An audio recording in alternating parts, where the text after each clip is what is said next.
pwede mo ilagay yan. Dito na lang. Sa mga puno na lang, sa puno. Oo. So ito po, ma'am sir. Natapos namin siyang buhusan yung sa tayo. Ayan. Wala din sa corner. Ayan. Hanggang lang sa yung sa kabila. Ayan. Tapos hanggang dito sa sulok din. Ayan, okay na rin ito. So bukas, layout na namin yung sa asintada.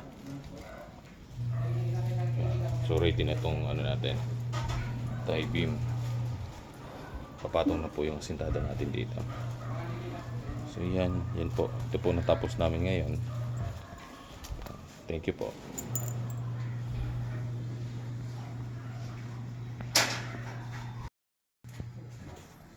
So ito ma'am, sir. Binuhusan na namin yung footings. Yan. Footings. Tapos yung sa poste, nakalay na po yan. Footings, tie beam. Yan. Tsaka meron na rin mga dowels. Dowels namin 80 cm po yung ano po niyan, distance.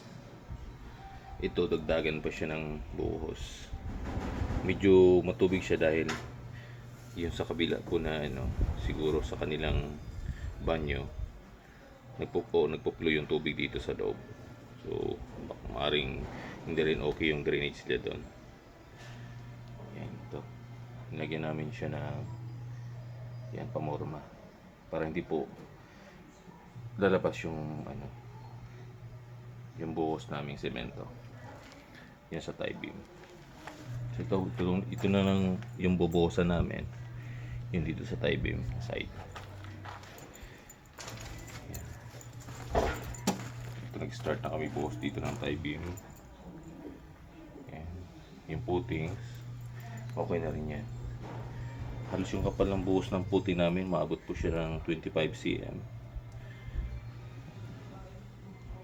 Makapal po siya dahil po halos nagpantay na siya rito ng ano, ng tie beam.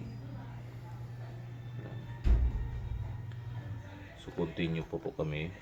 Nakapag-ready na kami ng ano, yung ibubuhos na rin namin dito. Ayun po, mamaya po i-video po pa yung natapos lahat sa araw na to. Thank you po. Yan ma'am. Sir, ito yung update natin ngayon. Yan. So Friday ngayon. Ito yung kahapon kasi, diba nagbuhos kami ng ano, tie beam sa footing. So ito ngayon, nakapag-asintada na kami. Yan. So ito. Dahil mas matigas na yung ano natin, tie beam. Buhos natin tie beam, nakapagpa taas na kami ng asintada. Yan.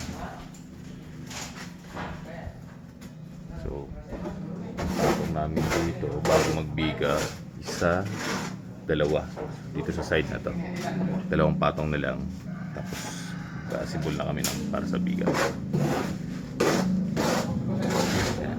Dito po ito, yan, horizontal, tatlong layer ng hollow block horizontal, tapos ako po yung dolo kapag ako yan. Sa kabila, ganoon din yan. Yan. Tapos dito sa pagitan, yung sa kapitbahay niyo, sa katalikuran niyo. Yan. Dito. May tansi po ito. Tapos nakahulog po ang asintada natin. Dito sa side dito, sinisiksikan namin yan. Siksikan namin ng halo. Pinupuno namin yan para hindi po siya pasukan ng tubig. Kabila din, ganun din. Horizontal, bawat tatlong layer ng hollow blocks. Papansin nyo yung ano, pamoste. May mga butterboard po yan. Tapos ito nasipat na rin kami ng temporary namin dito sa scaffolding. Para makapatong. Nakapatong na sila. Tuloy-tuloy na po ito. Dito yung side na to, isa, dalawa, tatlo, apat. So, apat na lang na layer ng hollow blocks to. Tapos, magbibiga na kami. Doon sa kabila, isa, dalawa, tatlo. Tatlo din. Yan.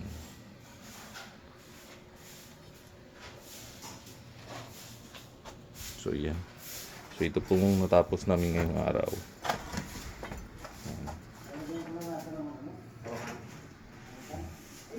So, bukas po. Tapos na itong asintada lahat. So, ito po, ma'am, sir. Thank you po.